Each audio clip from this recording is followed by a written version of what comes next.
Pues la semana pasada no estuvimos aquí, pero no sé si os acordáis lo que comentamos hace dos domingos. ¿A qué se acuerdan cuando hablamos? ¿A qué se acuerdan cuando comentamos hace dos domingos?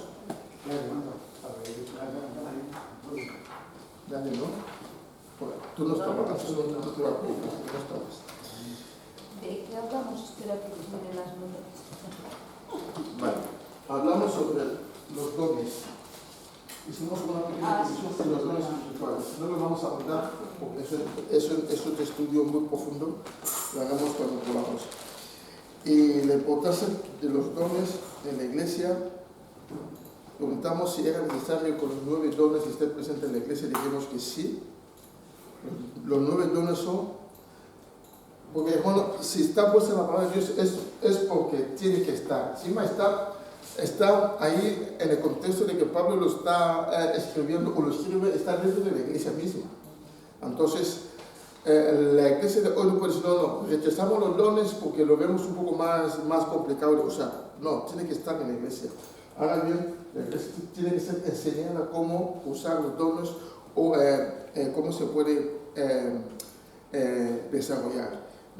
Entonces comentamos principalmente en el capítulo 12 de 1 Corintios, ahí donde habla de la Trinidad, cuando habla que el Espíritu el que da dones, el Señor el que da ministerio y el Padre es el que hace operaciones.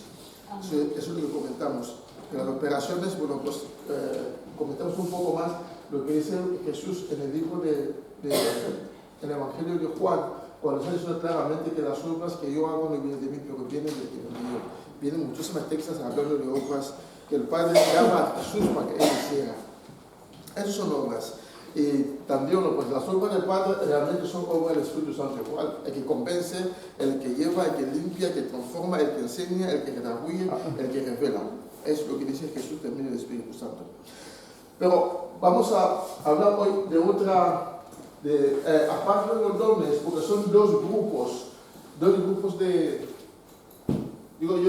recursos que Dios ha dado a la iglesia para su buen funcionamiento. El primer grupo son los dones, y el segundo grupo son los ministerios. También se puede hablar de otro grupo que es los talentos. Porque aquí también hay muchos de ellos. Algunos confunden también los dones con los talentos, que son cosas totalmente diferentes, ¿no? Y entonces son 3 grupos de recursos que Dios ha puesto en la iglesia para poder ministrar la iglesia. Los dones, todos están para edificar. Los ministerios, todos están para edificar también. Por eso si leemos Éfesos 4, por favor, no, Éfesos 3 y 4, cuando Jesús habla de los dones, especifica claramente la importancia del ministerio. Es para la edificación de la iglesia, para que la iglesia vaya creciendo y que llegue a la estatura de Cristo, para que no seamos niños fluctuantes. Lo dice Pablo claramente ahí. Niño fluctuante es el que hoy está aquí, mañana está allá, no se aclara, no sabe muy bien. Es decir, come cualquier cosa porque no sabe discernir. En la iglesia hay muchos que están fluctuantes. Muchísimos. Y cada día hay más. ¿Por qué la gente no se siente en la cabeza en un sitio, crece, recibe y da y avanza y al final acaba descubriendo el ministerio o el don que tiene? Porque eso, el ministerio que tú tienes no se va a manifestarse en una semana ni un mes. Es un proceso que lleva meses o años. Ahora, si estás en un sitio que Dios me ha colocado aquí, yo puedo alimentarme, puedo servir. Como tú vas sirviendo, se va viendo claramente poco a poco hasta dónde el Señor te quiere llevar o el Señor te va a usar más. Vamos a tratar de contestar a la pregunta que hizo la hermana Trigana la otra vez, sobre cómo puedes saber que... ¿Te acuerdas la pregunta, hermana? Sí, que cómo es... que recibiste el llamado de... ¿Cómo se hace el llamamiento del pastor? Un pastor. Bueno, hablar del pastor, hablamos también de otro ministerio, también puede ser. Entonces, entramos en Éfesos 4, 11, 14. Lo leemos, ese es los textos clave del estudio de hoy. Éfesos 4, 11, 14. Hemos, lo tenemos, lo leemos. Éfesos 4, 11, 14. Ese texto claro. Éfesos 4, 11, 14.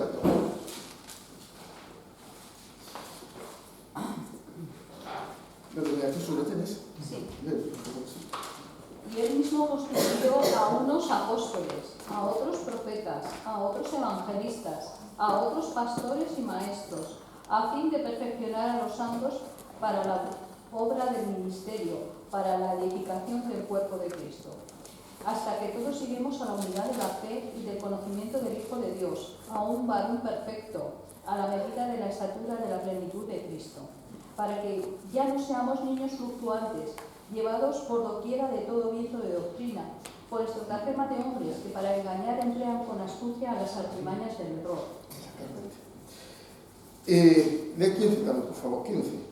Sino que siguiendo la verdad sin amor, crezcamos en todo en aquel que es la cabeza, esto es Cristo. Es decir, la Biblia está clara. Y aquí el apóstol Pablo da una lista de ministerios, luego ya dice por qué tiene que estar en la iglesia. Está bien claro. Es edificar, construir, enseñar, fortalecer, unificar y empujar para que la iglesia vaya creciendo, crecimiento, todos los miembros, crecer y crecer en la sana doctrina sobre todo, y también toda la iglesia llega a tener una misma, es decir, como un solo pueblo bien coordinado y bien formado, bien alimentado. Para eso están los ministerios. Ahora bien, la iglesia de hoy, por la misericordia de Dios, sigue funcionando. Realmente la iglesia de hoy no funciona como el Señor lo establece en la palabra. No funciona así. Está funcionando a medio o menos. Porque, fijaos, si Dios dice, Él ha establecido los 5 ministerios y los motivos por los cuales Él lo estableció están aquí abajo. Ahora, si en vez de 5 en la iglesia solamente hay 2, ¿pensáis que esos fines que aquí coloca Pablo se van a cumplir en la iglesia? Es decir, lo que dice Pablo desde el versículo 11 hasta 14, no, hasta 15 y 16 incluso, se va a cumplir. Porque todo lo que dice Pablo desde 11 hasta 16 se cumple cuando los 5 ministerios están activos. Porque los 5 se complementan. Nadie es más que nadie. Es igual que, no sé, tú, para hacer lo que sea, un guiso de X, lo que sea, hay unos condimentos y elementos que tienes que meter. Pero si dices, mira, hoy creo que no me apetece meterlo, no sé, aceite, lo va a hacer, o sea, entonces no va a salir bien porque no se echa aceite, si siempre se echa aceite. Dicen, mira, pues hoy voy a quitar los más, ni aceite ni sal. ¿Vale? ¿Cómo va a salir eso? Es decir, cocinar es como que cocinar un guiso, un menú que tenga todos los elementos que componen, ese menú para que tenga un buen sabor. Los ministerios de la iglesia son igual, tienen que estar los 5 para que la iglesia tenga esa fortaleza que necesita. Porque ahora vamos a ver cada papel de cada ministerio, es que cada uno tiene una especificidad en la iglesia. Ahora, si nosotros dijimos, mira, los apóstoles fueron, porque eso ya no existe. Los evangelistas, no vale para nada, porque cualquiera puede salir a evangelizar. Los maestros, todo como se enseña, ¿qué más da? Digo, ¿qué más? Que la única profeta, aunque sea la única profetisa en la iglesia, suficiente. Quedamos con el pastor, que es más visible. Entonces la iglesia sale cojo. La Biblia es sabia. Dios ha colocado, está escrita para que esté en la iglesia. Lo que pasa es que la iglesia de hoy le sale muy grande poder manejar eso. Le sale muy grande poder enseñar, porque muchos se pierden, no saben realmente qué diferencia entre apóstol y pastor, no lo saben. Por eso ahí se ve uno que se dice apóstol y tiene de todo. Uno que dice pastor, de repente, hoy pastor no es apóstol. Pero ¿por qué? ¿Qué diferencia hay de lo que fuiste ayer y lo que es hoy? La iglesia tiene que saber. Porque como la iglesia nos enseñaron, no, pues mira, aceptamos. Yo puedo decir que de la parte hermana yo me convierto en profeta, pero todo el mundo aquí me va a decir que sí. ¿Quién me va a decir que no? Soy profeta. Bueno, ya está. ¿Por qué? Porque la gente no se lo dice, pero la Biblia marca las pautas. Amén. Amén. Ahora vamos a comenzar a ver. Hoy existen doctrinas diversas que que trata sobre la presencia y la importancia de los 5 ministerios. Hay 5 ministerios y hoy los 5 ministerios no es viable. Mucha gente dice, lo que decía yo antes aquí, quitamos uno a uno, una final que vamos a meter con la que más se conoce y más se ve. Hoy solo se necesita un ministerio, en este caso el pastor. El apóstol es más importante y grande que el pastor. También es el concepto que hay ahora, donde en la iglesia donde hay apóstoles, trata de que él esté encima de todos los pastores. Él es el pastor como si fuese el más pequeño delante de los apóstoles. Cuando la Biblia no marca eso. Lo pone todo. El principio que marca el Señor para servir es el principio de igualdad y de hermandad. Por eso dice Jesús, nadie es mayor, todos vosotros sois iguales y sois hermanos, dice Jesús. El que quiere ser mayor, sea el servidor, el siervo de otro. El principio que marca el servicio en la iglesia es el principio de igualdad y el principio de la hermandad. Por eso ni el apóstol ni el profeta es mayor que el pastor. No, todos se complementan porque todos tienen el mismo espíritu para poder edificar. Si es permanente, habla. Yo quería saber cuál es la misión o la característica de un apóstol. ¿Cómo se identifica un apóstol? Porque en la Biblia lo especifica que hay apóstoles, pero ¿cuál es la característica que debe tener un apóstol? Sí. Ahora lo vamos a comentar ahora, sí. Si da tiempo, lo vamos a llegar ahí. ¿Quién más quiere decir algo? ¿Dice algo tú? Sí. Ah, sí, no es que algo. No, nada. Cuando vayamos profundizando entenderemos un poco más. Pero que hoy en día en las iglesias existen 2 posturas totalmente diferentes. En una dicen, no existen apóstoles, porque los apóstoles fueron los que nombró Jesús. Segunda, no hay profetas, porque la única profecía es la de la Biblia, ya no hay profetas, etc. Y por otro lado está lo que se dan carnes de apóstol y de profeta, así como así, etcétera, etcétera. O sea, hay 2 posturas totalmente diferentes, ¿no? Espero que aquí encontremos el equilibrio. Sí, vamos a mirar la mano. Si tienes difícil. Con respecto a esto, como dice la hermana, pues sí que ya no hay apóstoles, ya no hay profetas. Todos esos ministerios, profetas, todo eso. Y me recuerdo yo, por ejemplo, que cuando Pablo le enseña a Timoteo, él le dice cómo es la estructura de la iglesia. Y habla de diáconos y ancianos, nada más. Ya no menciona ni apóstoles, ni profetas, ni todo eso. Sí. Entonces viene en correlación con eso porque dice, ahora solo nos quedamos con los pastores. No, sí, es que lo que dice Juan Steve, mira, es que si leemos el Corintios, leemos Romanos, leemos algunas cartas de Pablo a Timoteo, a Tito y todo eso, podemos ver más o menos cómo ha de ser una iglesia. Es decir, en el contexto general, lo que dice Efesio es importante. ¿Por qué? Porque cuando comenzó la iglesia primitiva, los 5 ministerios estaba presente, estaba ahí. La gente sabía quién era quién. Entonces, entre ellos colaboraban. Ahora bien, los diáconos, los ancianos, eso ya entra en el contexto de una iglesia como la nuestra. Es una iglesia local de 4 paredes, tiene que tener esos ministerios para que funcione. Luego ya lo comentaremos también, cómo funciona una iglesia propiamente cerrada de 4 paredes. Pero ahora, en el contexto general del ministerio, es importante, dijimos ahí, principio de hermandad e igualdad. Mateo 23, 8, ¿qué dice ahí? Luego ya contestaremos a lo que dice hermano Steve y lo que ha preguntado la hermana Danes. Y 23, 8. Hay muchos textos, pero no vamos a leer todo. Y el continuo con el, o Lucas 22, 32. También. El que tenga el primero que lo lea. Léelo, sí. Mas vosotros no queréis ser llamados rabí, porque uno es vuestro maestro, el Cristo, y todos vosotros sois hermanos. Son principios de hermandad. Todos vosotros sois hermanos. Vamos en Lucas 22, 32. Hermana, lee Mateo 20, 28, hermana, Mateo 20, 28. ¿Cuándo va en Lucas 22, 32? ¿Qué dice?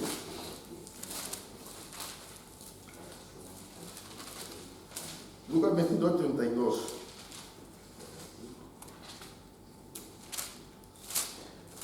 Pero yo he rogado por ti que tu fe no falle nunca. Confirma a tus hermanos. Eso decía Jesús a quién?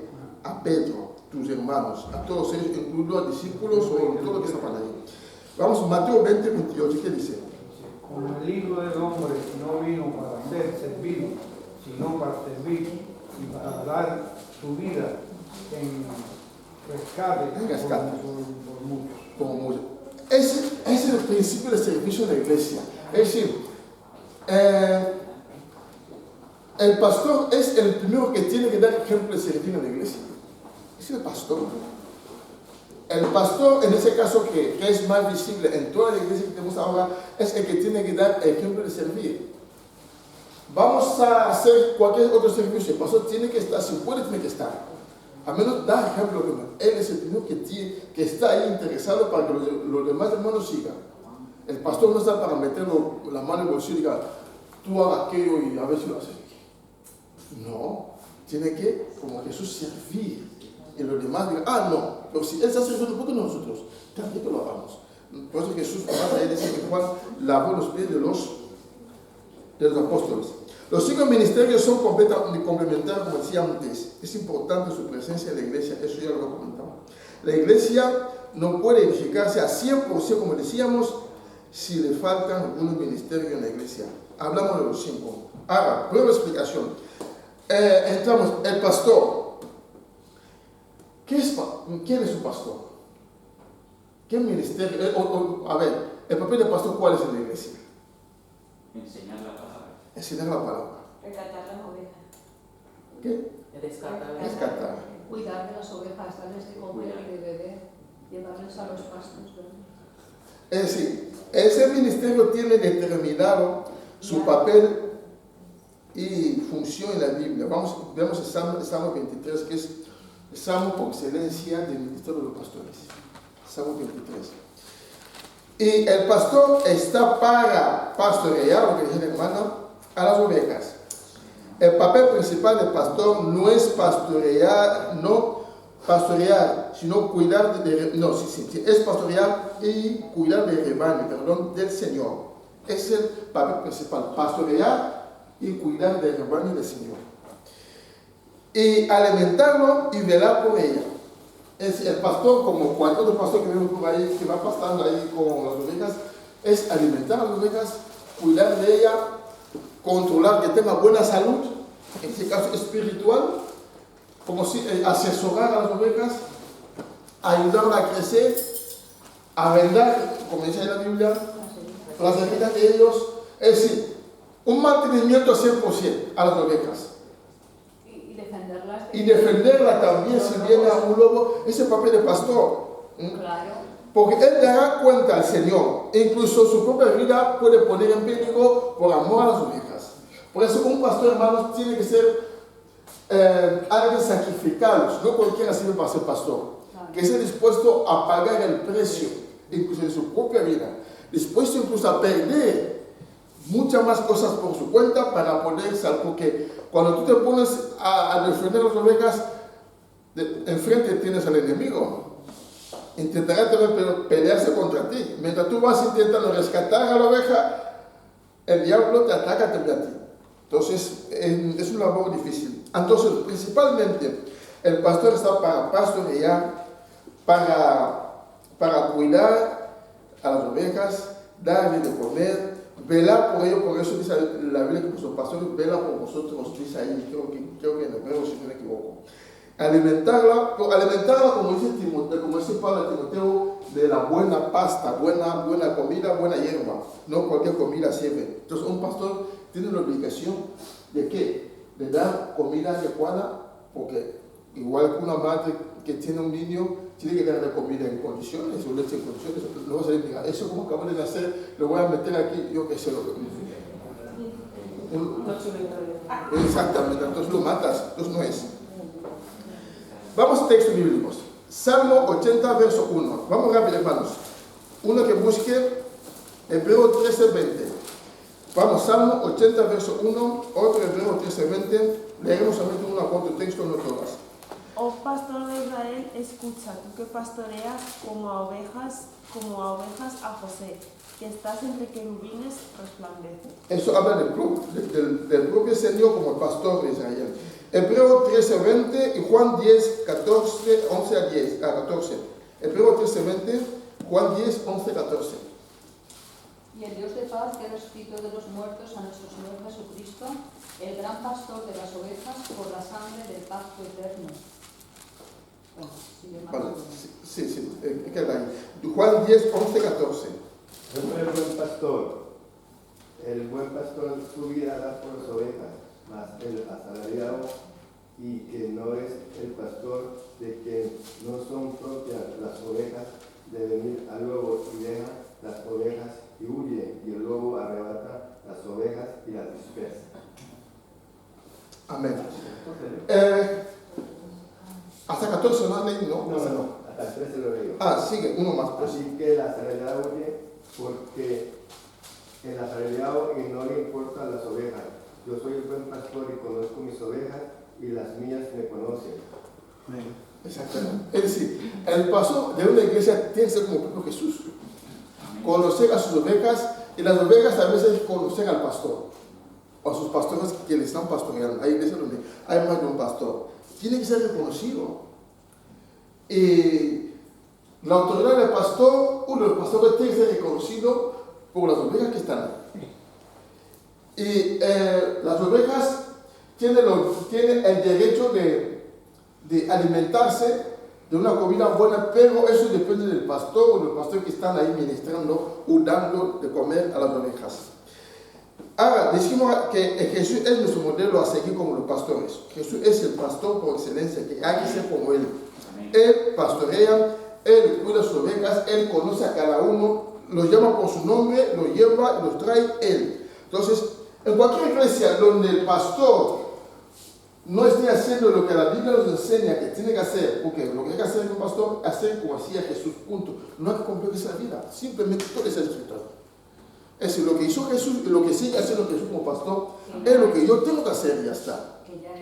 Que ya es mucho ya.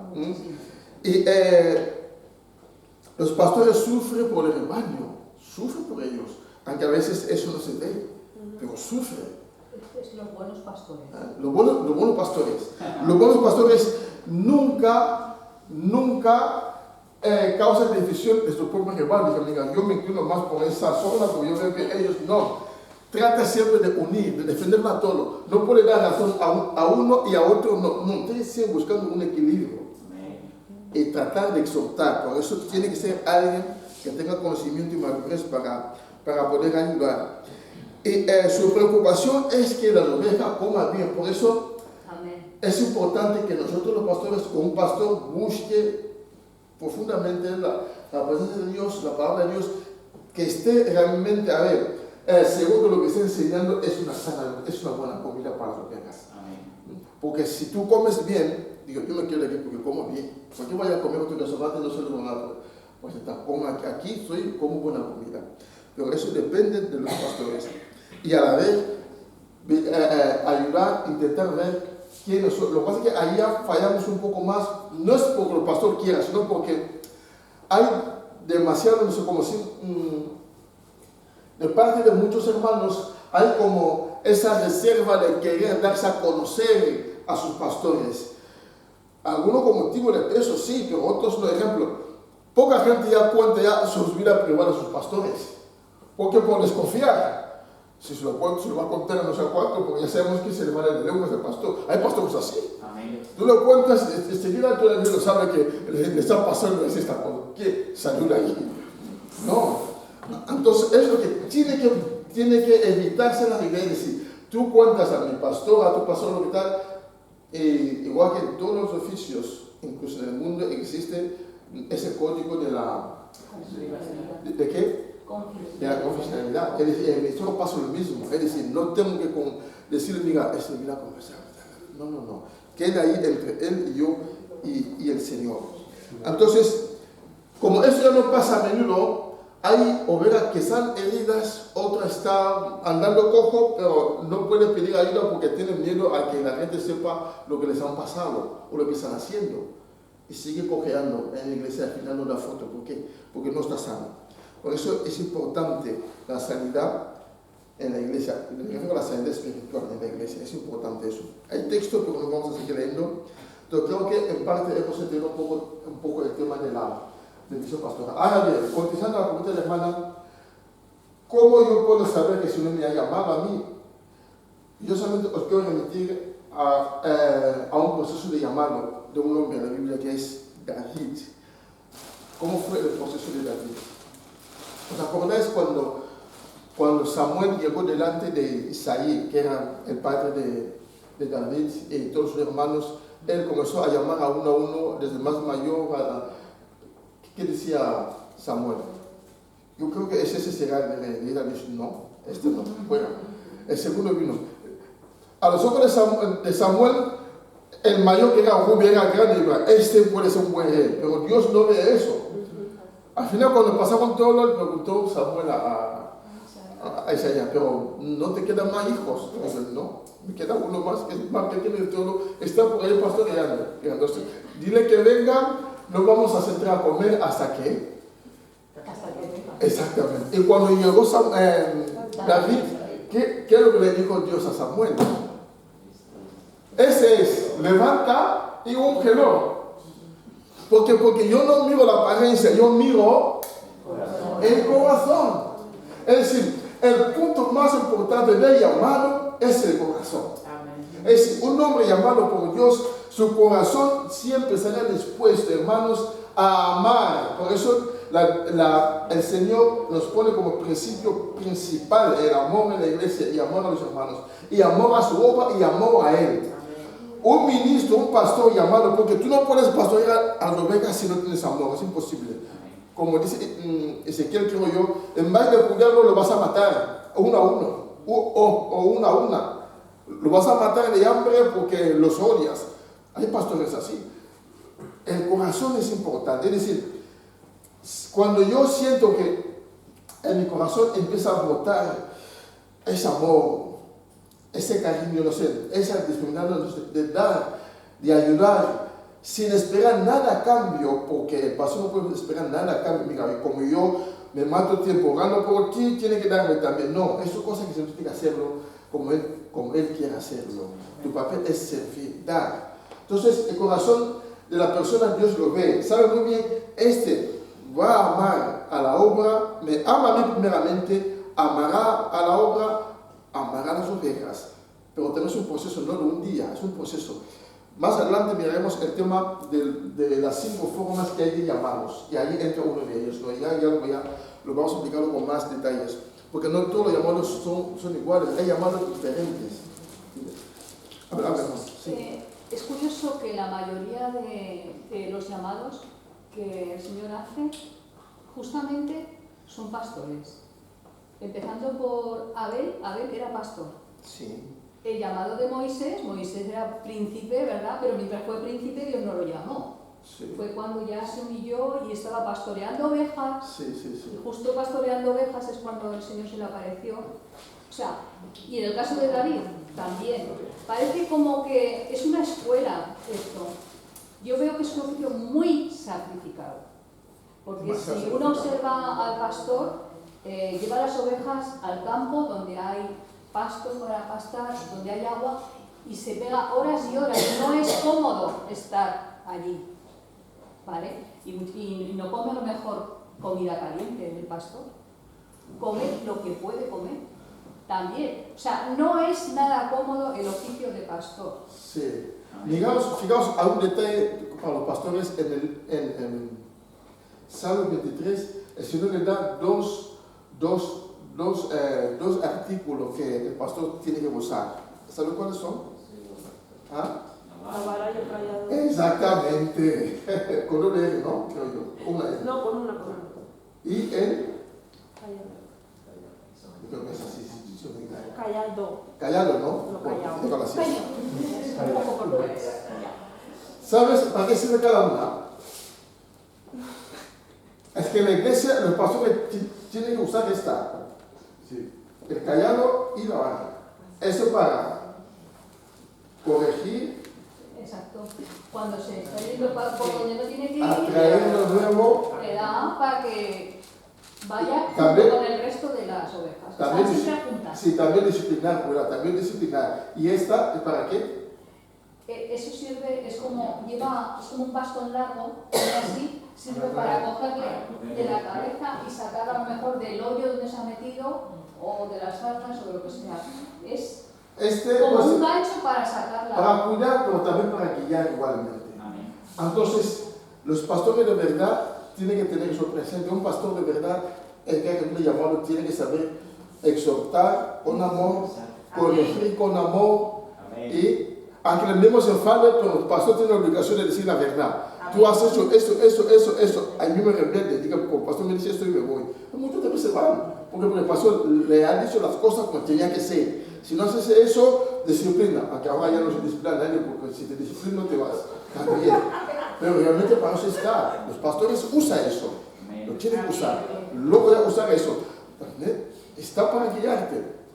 Ahora, yo lo que veo absurdo, algunos hermanos muchos han venido pidiéndome consejo, luego va a hacer lo que no quería hacer y lo hace. ¿Para qué me pide un consejo? Me has hecho desperdiciar 2 horas hablando contigo. Al final has hecho lo que te da la gana. Sí, pastor, sí. Que me llama la atención, pastor, también que de los que estaban ahí pastoreando, que fueron separados del trabajo, Sí. una cosa, que todos ellos estaban trabajando. Entonces Dios no lo llama perezoso. Hay que estar trabajando. Confirmame, sí. No, es que el pastor no es solamente cuando puede, es 24 horas al día y 7 días a la semana. Porque cuando él está aquí, estará pensando, estará orando, estará preparando, estará viendo a ver cómo hacer, quién está bien, quién está mal.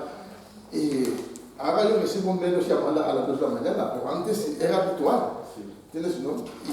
Pero eso no cualquiera lo puede aceptar. Diga, mira, quiero dormir, que no quiero atender a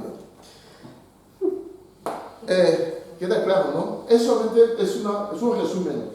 No es un estudio Pero eso es el profundizado. buen pastor, porque es que en los tiempos actuales el buen pastor Sí, hablamos de buen cada vez pastor. hay menos. A lo contrario se llama el pastor. Eso es lo que hay que ver. Ezequiel ya lo Y dice ahí ahí. tendríamos que aprender. Ezequiel ya dice ahí, cuando habla Ezequiel 27, todo ese capítulo habla sobre los malos pastores. Entonces tú mismo mira en qué iglesia tú te vas a meter o estás, si los pastores que están ahí están haciendo eso, porque nos guía es la palabra de Dios. Evangelista. ¿Qué es un evangelista? ¿Qué es un evangelista, hermanos? ¿Sabes qué hace un evangelista en una iglesia? Tú puedes evangelizar, ¿no? Yo también puedo evangelizar. Todos los, creo que todos, o casi todos, hemos salido a repartir folletos. Hemos evangelizado, ¿no? Pero el ministerio, como dice Jesús en Efesios, el evangelista es distinto a repartir folletos. Eso va mucho más allá que salir a repartir folletos. Es uno de los ministerios más importantes de la Biblia. ¿Os acordáis quién era Juan? Juan era considerado como el mayor evangelista, mismo Juan el Bautista. Él predicó antes arrepentimientos, incluso antes que Jesús vino a preparar el camino. Y para la iglesia es importante, es muy importante. Pero en los días que vivimos, ese ministerio es cada vez menos considerado. Los pastores y las iglesias están marcando sus propias formas y planes de evangelización. Y a menudo somos más selectivos a la hora de evangelizar. Buscamos lo fácil y factible y lo que menos cueste para evangelizar. Es decir, ese ministerio en la iglesia hoy mismo está ausente. Dios nos puede claro que casi no existe.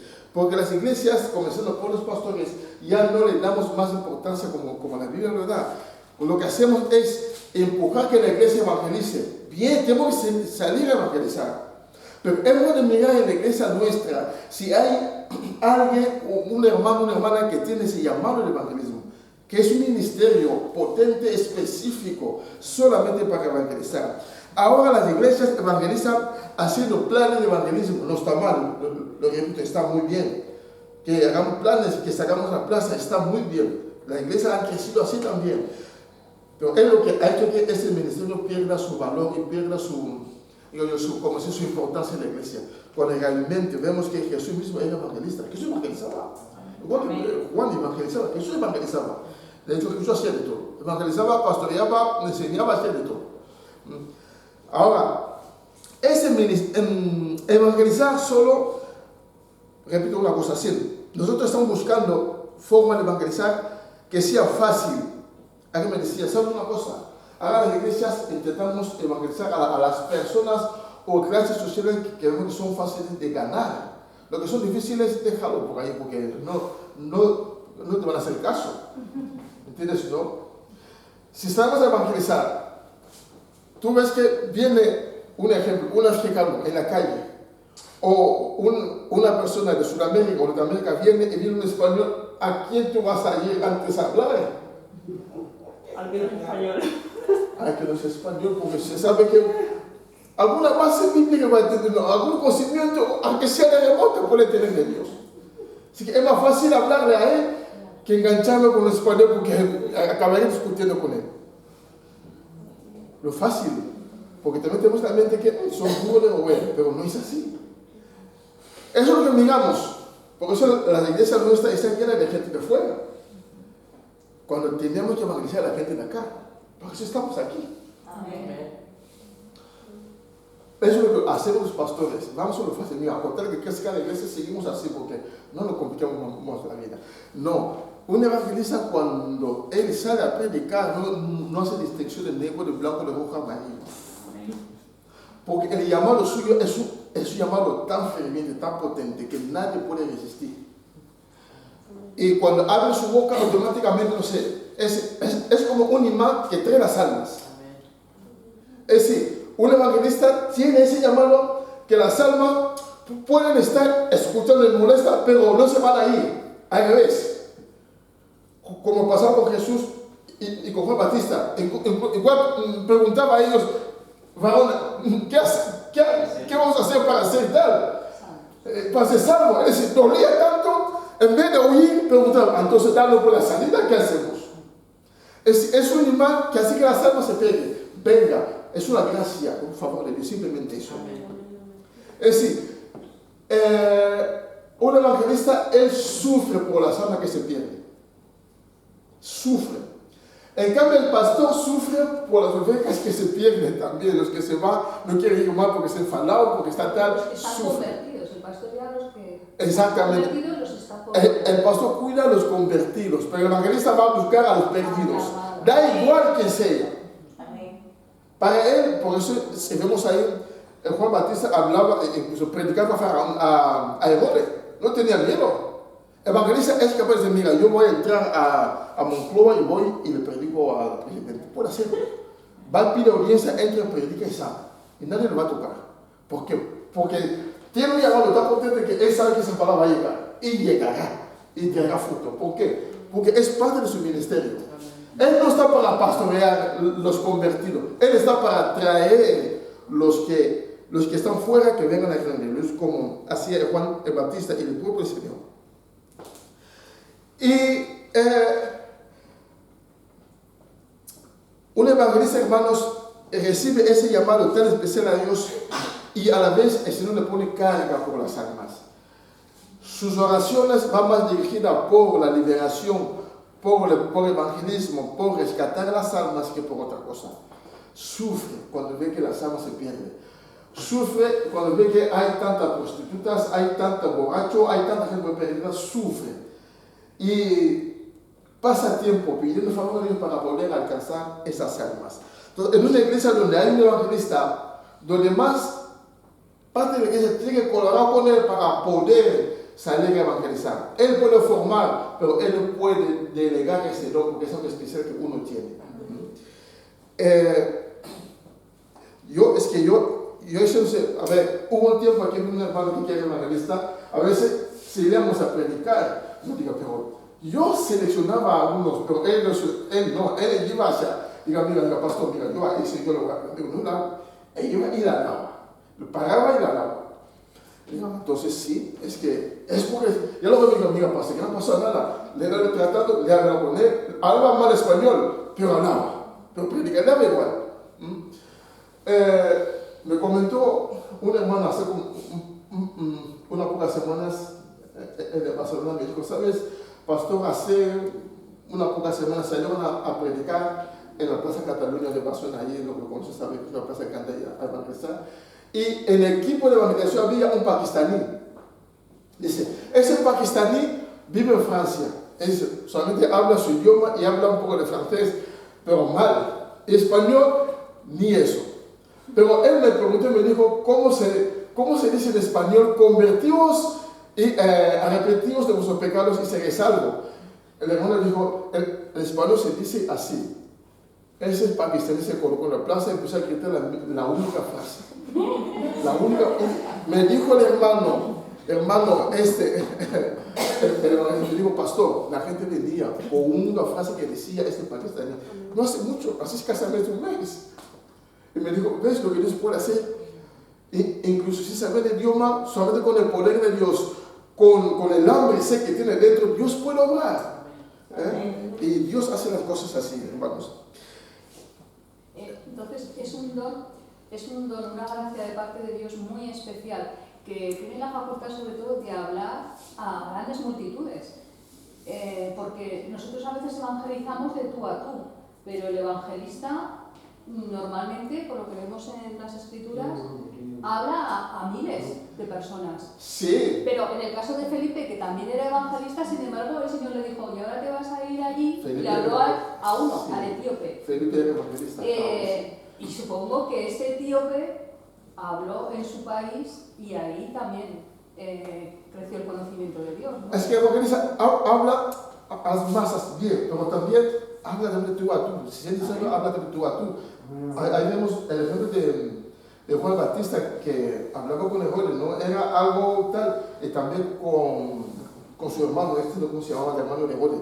Todo eso. Entonces, tiene capacidad para todos. Ahora lo importante es que él no mira la apariencia de la persona a que va a evangelizar. Amén. Esa es la única peculiaridad que tiene el evangelista. Él no selecciona, mira, este sí, este no. No, él va al futuro y ya está. Él dice lo que tiene que decir. Dice lo que tiene que decir y que el Señor haga. Amén. Pero con tanta seguridad que lo que va a decir va a llegar. Amén. Y de hecho, en la Biblia vemos que siempre llega. Un evangelista siente dolor por el pecador y no puede reprimirse al predicar. No puede reprimirse. Eso como si sale ahí como un fuego que le quema dentro. Tiene que decirlo. Un evangelista es un hombre de oración también. Siempre se mueve guiado por el Señor. Eso es importante eso. El Señor le lleva donde tiene que pescar, donde tiene que hacer el labor. El evangelista no es un llanero solitario. También es importante eso. No trabaja por libre. Él tiene que dar cuenta a su iglesia y va bajo cobertura de Dios y de la iglesia. Eso, por eso en Efesios dice, Dios ha colocado en la iglesia tales ministerios. Un evangelista no puede ir por cuenta propia. Igual al principio sí, pero la alma que gana, ¿dónde lo colocan? Tiene que llevarlo a un sitio donde tiene que ser pastoreado, en la iglesia. Por eso hay que tener una colaboración entre todo el ministerio para que la iglesia crezca. Su pasión son las almas, él vive por las almas. El evangelista, es una persona que se ponga, pues no hay nadie que pueda ponerse delante de él porque él tiene claro lo que tiene que hacer de parte de Dios y lo hace. No hay barrera para hablar de Cristo a nadie. No conoce barrera. Incluso los reyes, a los más altos, lo que sea, autoridades, él puede entrar y hablar. Y tampoco mira las consecuencias. Es que él habla, se dice, mira, como tú hablas de Cristo, ahora te encarcelo. Le da igual. Porque su labor es hablar. Hacer la labor de Dios y ya está. Evangelista, ha recibido una gracia de Dios, como decía bien, para hablar sus palabras, para evangelizar, y lleva el toque del Espíritu Santo del Señor, hermanos. No habla por su propia cuenta. Eso es importante, eso. Luego tenemos muchos textos, Hechos 21:8, 2 Timoteo 4:5, hay muchos textos que podemos leer. Salmo 81:10. Las palabras del evangelista de una forma, es algo especial que convierte en espada todo lo que sale de su boca. Pastor, perdóname que lo interrumpa. Sí. De otra cosa que pues, he leído en la Biblia y he ido aprendiendo en la escuela, es que todos somos llamados a evangelizar. Sí. O sea, yo siento que el evangelista y la misión de evangelizar es hermosa, pero todos tenemos ese compromiso con el Señor de hablar a la persona. Muchas veces tenemos una persona al lado, pasamos un rato con ella y no le hablamos del Señor. No tocamos, o sea, no oramos por esa persona para llegar a su corazón y hablarle de la buena nueva. Y es un llamamiento que tenemos todos los hijos del Señor. Sí, es que es así, lo que comentamos antes, todos tenemos que evangelizar, dar lo que Dios nos ha dado, claro que sí, hablar de Cristo a los amigos y conocer todo esto, tenemos que hacerlo, pero lo que estamos hablando ahora es del contexto de la iglesia, de los ministerios establecidos, porque igual que tú tienes que compartir la palabra a cualquiera que tú tengas al lado tuyo, exhortarlo, hablar de él y Cristo, todo eso, pero si tenemos en el ministerio también Dios coloca, da ciertas órdenes específicas. Por ejemplo, a los pastores tienen que ser personas maduras que sepan enseñar, que sepan exhortar. Pero eso no quita que tú no puedas exhortar al amigo que está al lado, puedes hacerlo. Pero al pastor le dice claramente, tú tienes que enseñar sí o sí, si no, no vale. Todo el mundo podemos evangelizar, claro que eso lo hacemos. Pero lo de evangelizar es un llamado, es un ministerio suyo, es como su oficio. Lo tiene de algo muy especial que tú no tienes, que no tengo. Yo diría que a gran escala. A gran escala, sí, pero trabaja porque él no puede menospreciar un alma que sea solitario lo toca, que si más también lo toca igual. Entonces trabaja con una visión mucho más amplia, sin límite. Tú puedes hablar a alguien, a tu amigo de al lado con más facilidad porque lo conoces. Lo que decíamos antes, si estás en la calle puedes evangelizar, bueno, según lo que tú veas, puedes hablar a uno o a otro, pero el evangelista no conoce fronteras cuanto al evangelismo, él va por todos. Esa es la diferencia que tiene, porque es un llamado, es un trabajo. Está claro en el tema, ¿no? ¿Alguna pregunta, hermanos, para pasar al último punto de hoy, que es el profeta, y la gran pregunta también? Yo quería decir, perdona, lo de ser evangelista es algo muy importante dentro de la iglesia, pero nosotros somos, a la hora de evangelizar, todos nosotros somos testigos de Él y tenemos que testificar lo que Dios ha hecho en nuestras vidas. Eso es lo que quería decir, que no nos podemos callar. O sea, en eso sí que todos tenemos ese llamado de testificar. Pero